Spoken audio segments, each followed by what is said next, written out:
Hi, I'm Daniel from Retrack. In today's video, I'll be giving a basic guide for using OneDrive. OneDrive is Microsoft's solution for file storage in the cloud. If you're a Retrack customer already, it's likely that you're using both OneDrive and SharePoint for document storage. I'll explain how the two products relate and where you might choose to use OneDrive. I'd like to start by showing you OneDrive at its source, which is in the Office 365 web portal. And this is my portal homepage. So if you go to what I call the waffle button in the top left, you'll see all your available apps. OneDrive is one of those. So let's go over and have a look. When you initially land in your OneDrive portal, this is what you'll see. So on the left-hand side, you can see the My Files folder, recent files, which the name says it all, shared, recycle bin, and you've got a quick access area, which you'll notice that the quick access area is actually SharePoint sites that are pinned, and you can use this as a quick link list to jump across to SharePoint sites from OneDrive, which is super handy. So let's just start from the top under the My Files area. So this is your own piece of space in your Microsoft account in the cloud. So where SharePoint is your company space where you can work together with your colleagues to collaborate on whether it be Word documents, Excel spreadsheets, any types of files, that's in SharePoint. And when you're working in OneDrive, you're just working your own piece of space. Personally, I normally work on files and folders in here when they're at draft stage. And then when I'm ready to publish those files or start collaborating with my colleagues, I'll then move the files from OneDrive over into SharePoint. That's just one example of how you might choose to use it. From your My Files, you can also choose to share out files to your colleagues, so you don't necessarily have to move it into a public shared area, and I'll go into that shortly. Let's have a look at the shared lists. So when you're looking at your shared lists, there are two lists that you can look at. See here at the top, we can see shared with you, and this is a list of folders that other people have shared with me. You can see on the right hand side here, Travis has shared a folder with me, Daniel Baptist has shared a folder with me, Jason has shared a particular spreadsheet. Then we've got a list of files that I have shared out to my colleagues. So I'm just going to scroll down this list, and I've got a document here that's a good example to show you where, and if I hover over it, you can see that I'm sharing this document with Jason, and we're collaborating together on that document despite it sitting in my own personal OneDrive space. Then you've got a recycle bin, so obviously you can go in there and restore deleted items. And we'll have a look at the quick access area. So if you're in a SharePoint site, you can choose on the top right hand side here, you can see there's a following option. Any SharePoint site that you're following will automatically be pinned to your quick access bar. So from here, you can then click on it and it browses to the document library for that SharePoint site. So if I flick back across to that SharePoint site, you can see in a SharePoint site, there's a document library, but there's also a notebook. There are Teams conversations. You can also have lists. In the case of OneDrive, we're just dealing with file storage, so we're not interested in all the other features of SharePoint. And for that reason, when you browse to the SharePoint document library in OneDrive, it is just showing you files, which is really handy. We're just focusing on that. So now that we know our way around the OneDrive portal, I want to show you a few features that you can use when you're handling files in here. And I'm going to show you how to share a file either to an external party or someone else in your organization. So you just got to locate the file. You can either click on the little radio button next to it, and then you can hit share up the top in the action bar, or you can click on the little menu button, and then from here there's a share option. There's multiple ways to do this. Click on share, type the name of the person who you want to share it with. If it's an internal person, it's going to come up in your address book. If it's someone external, then you'll have to type in the full email address of that person and you send the invite out. If you're sending it externally, that person, when they click on the link, they'll just be directed into this OneDrive folder and they'll only see that one file you shared with them. They won't see anything else.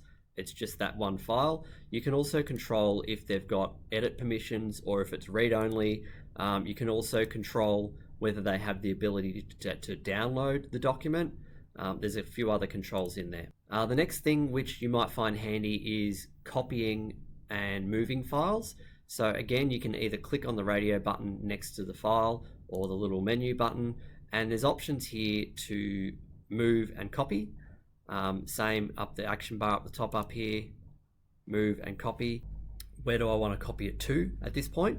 So now I can browse throughout my own OneDrive area. I can also choose to browse out to another shared area. As I was mentioning before, you might have something in a draft state and you're working on it happily in your own personal OneDrive, and now you're at the point where you want to then publish it or begin collaborating in a group and you want to move it into a shared area. So let's just say that I want to share it with my tech team. I'll click into that area. It's going to present the file structure in that area. Let's just say we're going to go share into a customer folder, and I might just paste it right here. When you do copy, there'll be a little indication in the top right hand side of the screen showing you the progress of the copy and when that copy is complete. You can choose to do a move, which is the same as doing it the old cut and paste. It removes it from the source, places it into the destination area.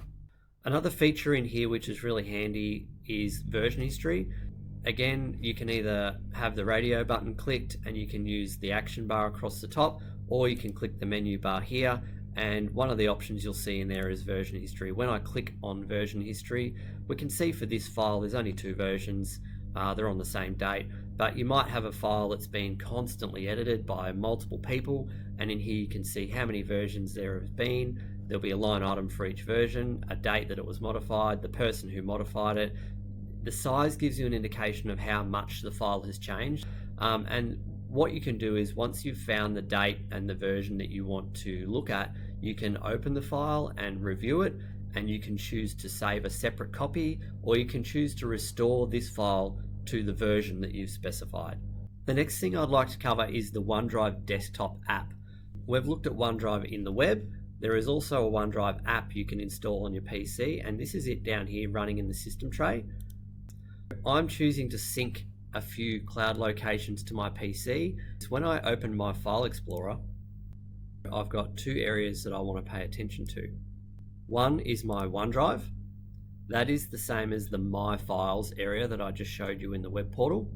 And then I've got this one here, which is my company. And then I've got 2 locations that I was syncing. So you can see here the RET, AGS, and sales and marketing. If I bring back my OneDrive settings, you can see here there's the 3 locations that I'm syncing: my OneDrive folder, my RET AGS, and my sales marketing folder. This gives me the ability to browse through files that are stored in OneDrive via my traditional Windows Explorer view. We only advise to use this method if you're the type of person who has a laptop, a mobile device, and you're wanting to take your files and work with them offline. When you then come back into internet range and you have an internet connection, the OneDrive app will reconnect and it will resume syncing, and it will save the changes that you've just made whilst you're offline up into the cloud, so that if you're collaborating with people in a shared space, they'll see those changes. Everything's nice and up to date. Another option in here which is really handy is the OneDrive backup feature. You can see in these tabs across the top there's a backup tab.